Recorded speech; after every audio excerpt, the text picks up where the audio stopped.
to the Destiny stream, whatever the fuck this stream will be, or however it will come to be. God, I'm ready to kill myself.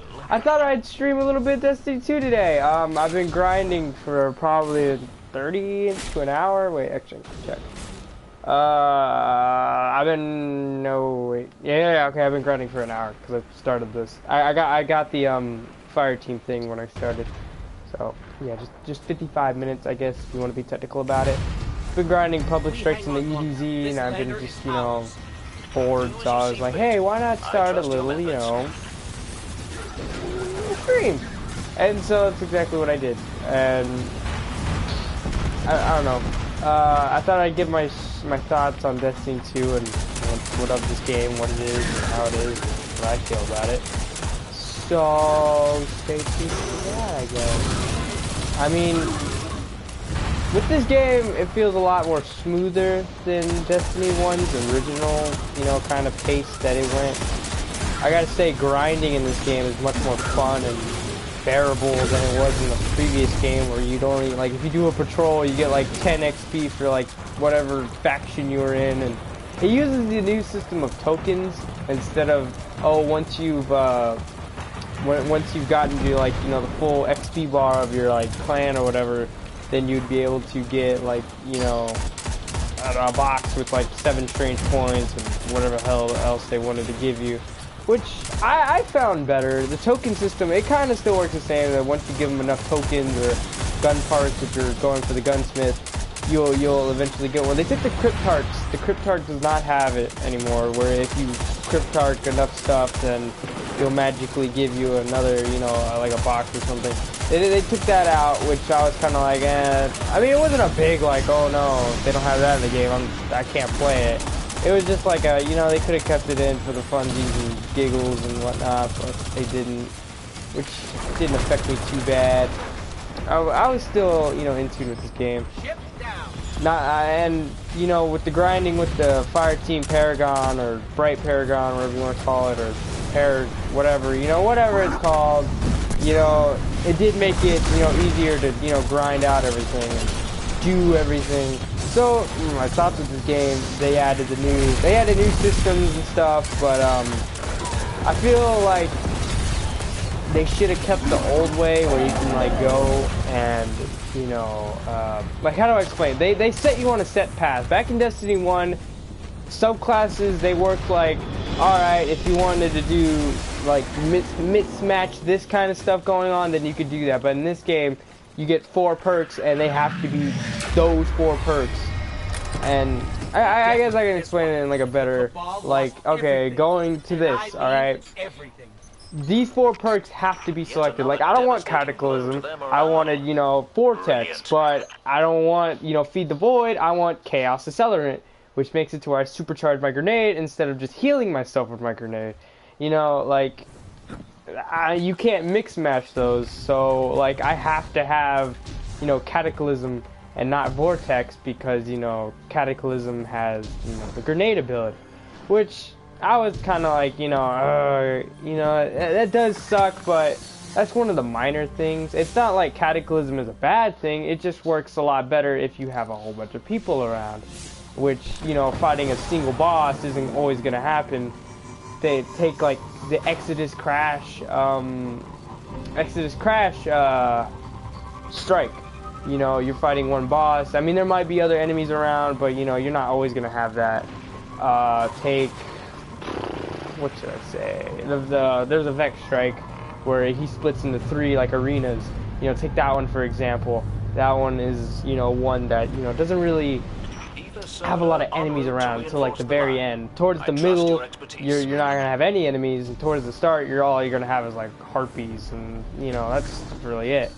So, I mean, there's a lot of good, a lot of bad with this. One bad thing I'd say, and it's just like everyone's making a big deal about it for some reason, is the whole the shader system.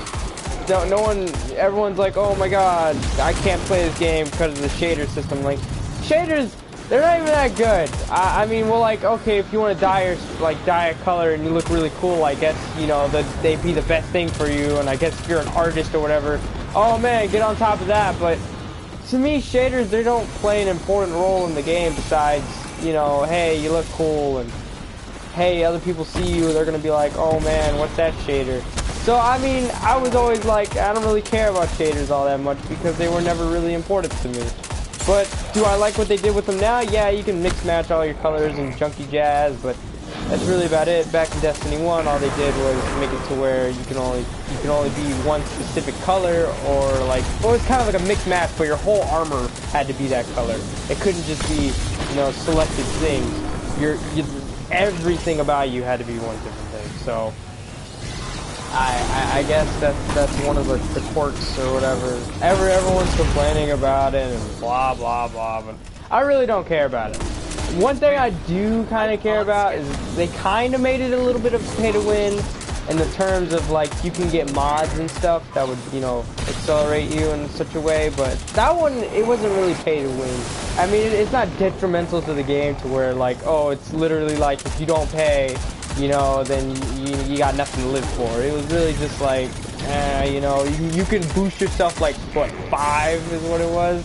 Yeah, I mean, and once you get to 280 in this game, you can do the same thing where you can boost yourself up to 5. And well, you can make mods where you can boost yourself up to 5. But that was really all there was to it. There was nothing, you know, crazy or detrimental about it. If you wanted to pay for it, you could.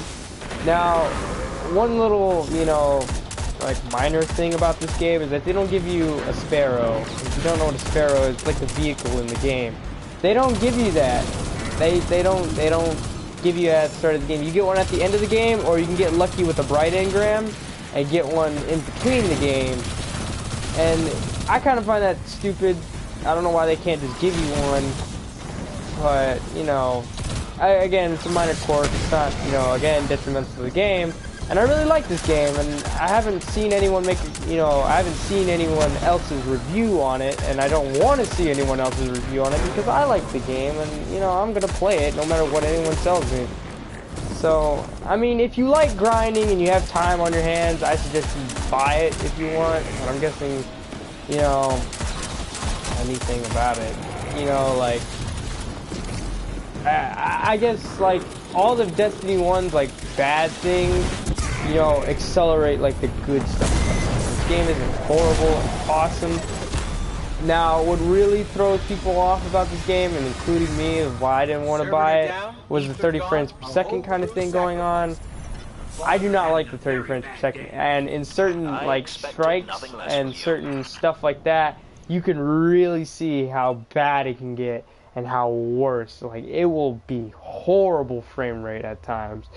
It will completely drop, and you will have nothing you can do about it. But, you know, excluding that, without, like, if it was at 60 frames, this game would be perfect for me. This game would, you know, I would have instantly bought it. Now, if you pre-ordered the game, you'd get a certain weapon called Cold Heart, and I do have this weapon now in my thing right here, called Cold Heart. Cold Heart, I gotta say, it's kind of overpowered in Crucible if you know how to use it in a certain way. I mean, it's not like horrible, but it's definitely gives you a big advantage over everyone else, because, you know, that's not just, you know, how do I say it? It's not a gun you can get out in the wild. Like, you'll never find what they call a trace rifle. You'll never find one of those out in the wild. You won't find one like that. So getting one like that, it's a unique weapon. You're gonna, you know, be a little overpowered than the rest of everyone, which kind of sucks, in my opinion. At least it's kind of, you know, sucky that, you know, they did that, but, you know, it's like, you know, what can you do, you know? But I think I'm gonna go to the one north of me. But do I like this game personally? Yes, I love it with everything in me. I love this game. I played it when the first week it came out. I played it for, like, as soon as I got out of school, I played it till that time until I had to go to sleep. When it came out at like 11 at night for me, I played it for like an hour, and I got my Dawn Blade, and I immediately fell in love with Dawn Blade because it changed the way, you know, how do I say it changed the way you play Sunsinger. Sunsinger, you had two abilities. You could either resurrect yourself, which is the one everyone used, or you could do the dumbass ability of where you activate your ultimate and then you boost everyone else around you, which I was like, the fuck is that, you know? Like, you're never gonna use it in the way unless I guess you're just starting it, because everyone wants res. Everyone wants res. Nobody in the right fucking mind is ever gonna use the other ability. So they turned more of a defensive ability into a offensive ability, which I found really cool, and I loved it. Because now the Sunsinger is no longer just, you know, a bitch that, you know, oh, we gotta use him in a raid, he's detrimental. If we don't use this certain Sunsinger in a raid, then, you know, what's the point of having a fucking raid? Like, I mean, I guess you can say that the Sunsinger was more of like, I guess, a Plan B type of class. I could not do this fucking strength on this, not public event on myself. But he was more of a, you know, like, okay, if all else fails, you use the Sunsinger as, like, you know, your last guy. And I guess Bungie tried to combat that with, you know, all the other things they added, like team wiping and shit like that. But in my perspective, I don't think that really helped anyone's issue of, you know, hey, you know, we have a Sunsinger, might as well as use that Sunsinger for, you know, good or whatever. And was it annoying? Yes, because you always had to be a Sunsinger if you're in a raid party. I know, well, you didn't, like, I wouldn't say you always had to be it, but more often than not, you would have to be a Sunsinger.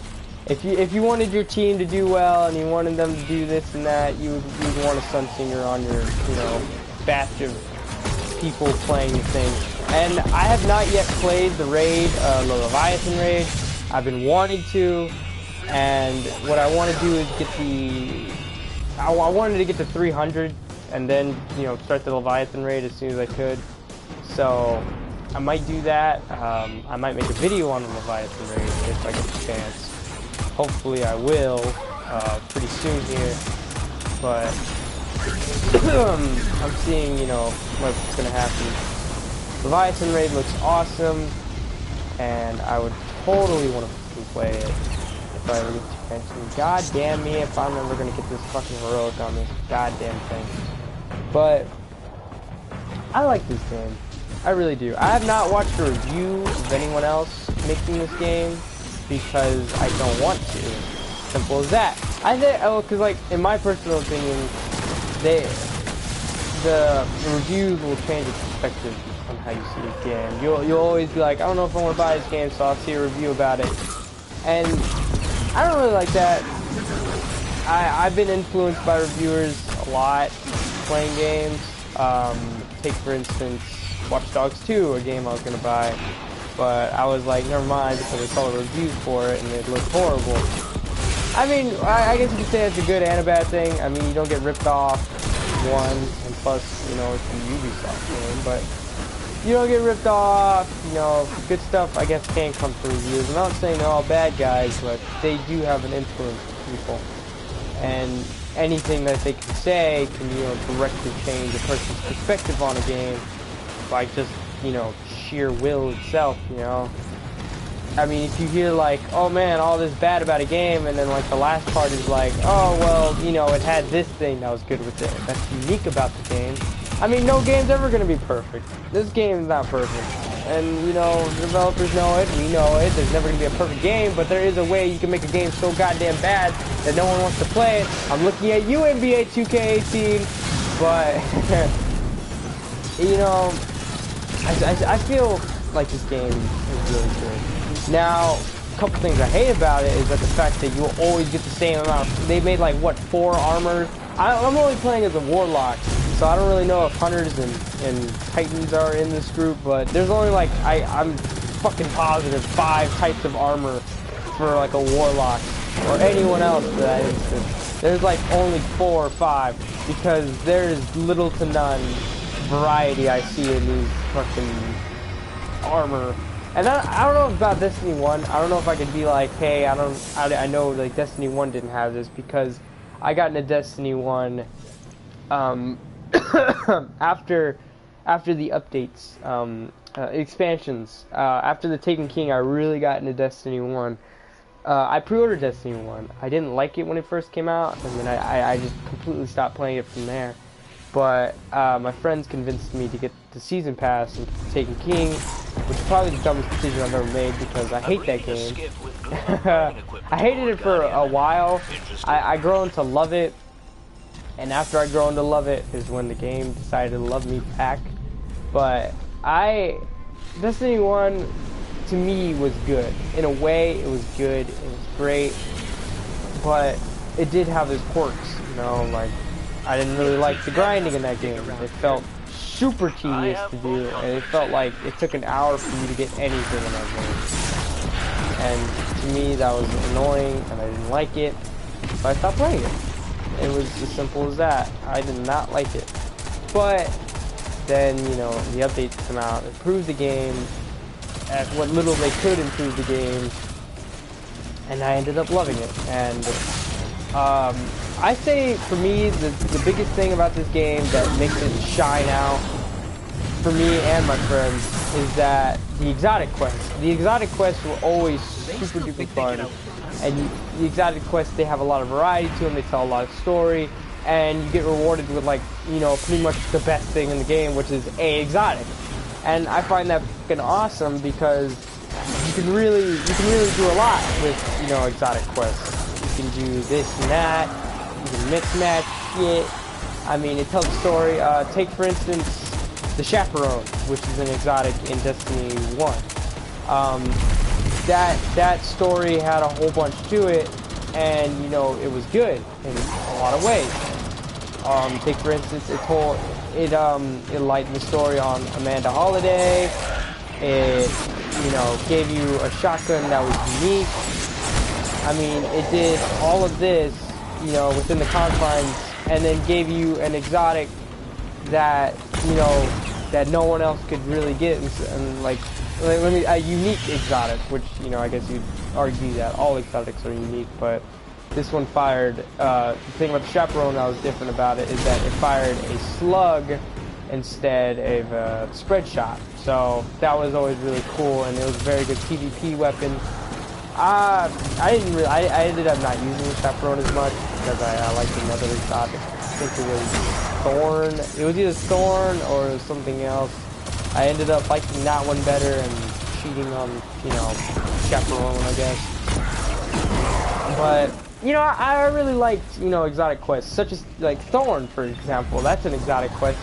Or, I guess this, I'm not sure about the year 1 version of Thorn, but I know the year 3 version of Thorn, it was an exotic quest, and that was pretty cool. I like the year 3 version of the exotic quest because of what it did and how it did it, and, you know, everything about it. Cool.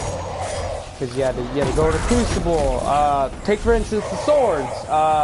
There were 3 swords. You had the Arc, the Solar, and the Void sword, and you get those in an exotic quest, and you would have to do a whole bunch for this one exotic, but the payoff was amazing, because you got a fucking sword! Something that wasn't even in the game came to life. It was like an SMG getting added, you know? It was fucking awesome and cool, and you loved it. I loved my sword.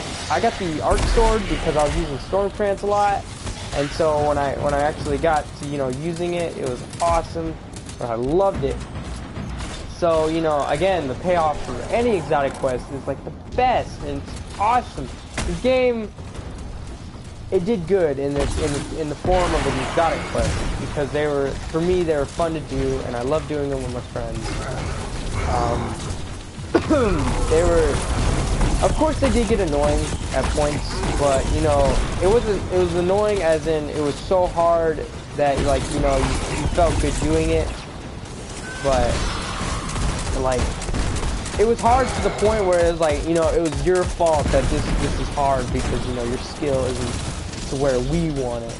And, you know, that felt like, you know, good because, you know, the game's challenging you, the game's wanting you to do better. And, you know, that was always cool. Think about it now. Raids, I've only ever done one raid. Sadly, I never did the Vault of Glass because when the game came out, I didn't really like, you know, what it was doing. So I stopped playing it. But I've only did the Taken King raid. Oh no, Crota's End. And we tried the Taken King, but it ended up being too hard for us and for the people we were doing it with. And we ended up not doing it. I never did the Seaman's raid. I'm going to do the Leviathan raid no matter what, though. I have to do the Leviathan raid no matter what. So, well done. I feel pretty good about it. Leviathan raid in a whole. I feel like, you know, I could do really good with it, or I could do really bad with it. But I feel, you know, good. But, you know, this game,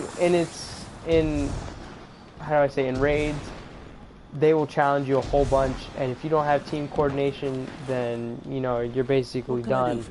And, you know, it's kind of hard. It's, this game can, you know, it can be easy, it can be hard, it can be whatever you want, because, you know, that's how the game is. But the thing for me that really hits me hard about this game is the fact that it runs at 30 frames. Everything else about this game was great. The story was great. They need to touch up on some stuff, but I'm not gonna really, like, you know, say what they, you know, what it's bad, the story, because, you know, they are gonna, you know, release expansions. They never said what happened to the speaker. They don't say if he dies or anything. He kind of just falls on the ground, and, you know, that's really it. So I'm wondering, you know, did he die? Did he live? Eris Morn, you know what happens to Eris Morn, because at the end she absorbed some soul, I think it was, and then they said, at one point during the story, they said Eris Morn, you know, disappeared when the tower got attacked, so they don't know what happened to Eris Morn.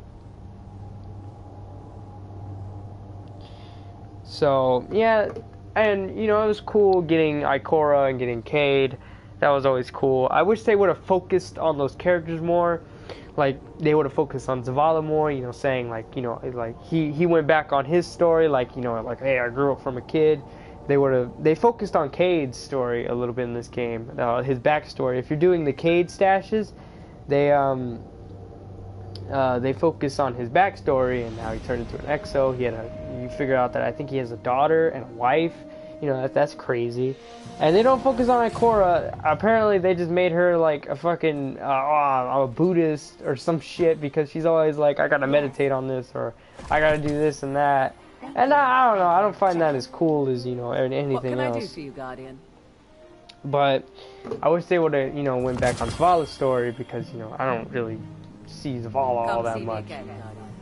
Checking right away. So, you know, I'm kind of... It's easy math, Guardian. I guess, Eververse has the Zavala deficient, but they kind of went on Ikora. I think they did, if I'm remembering correctly. They kind of went back on Ikora, and they said, Jesus, God damn it, I got the Crown of Tempest again. There's another problem with this game that I'm just remembering, is that it keeps giving me the same fucking exotic over and over again. I get exotics pretty often in this game. I get them a lot, but they keep giving me the same goddamn exotic each and every time, and I'm really fucking pissed. Like, it gave me this one, and it gives me this one, and I'm like, what the fuck, you know? Like, decide on which exotic you're gonna give me, and give me that damn exotic. But, you know, whatever. I guess I'll use it. It gives me the 84. Here's the thing about it, is you can get Arc Soul, or you can get, like, fucking Ionic Blink. Do you want something that literally fucking auto-aims with you, or do you want to teleport during your ultimate? It's like, oh man, the possibilities are endless. Like, obviously I'm gonna want something that literally auto-aims for me, besides, like, whatever the hell else you're gonna give me. They made faction rewards better. I will say that. They made faction rewards a lot better. Well, so far I've gotten one exotic from the, that was Failsafe gave me Merciless. I think I'm saying it right, Merciless. She did give me this one, so I was pretty like, oh yeah, that's cool. Now they fucking made it better. So, I guess, you know, it's pretty good. I'm actually gonna use this. Dismantle that. I put a mod on that, so that's why it's all cool shit. I want this void. So here's what I'm talking about, the arc damage mods is that you can get, and you basically you get a lot of these right at the start, and once you hit 280 you can make these from the gunsmith. If you go over here, if you go to the gunsmith, the bottom part right here, I think I could buy a couple, hopefully give me, okay, yeah, right here. You could buy this, the arc impact mod or whatever, so that's pretty cool. Apparently I have too many fucking mods. This war is a Holy shit. All runs together, doesn't it?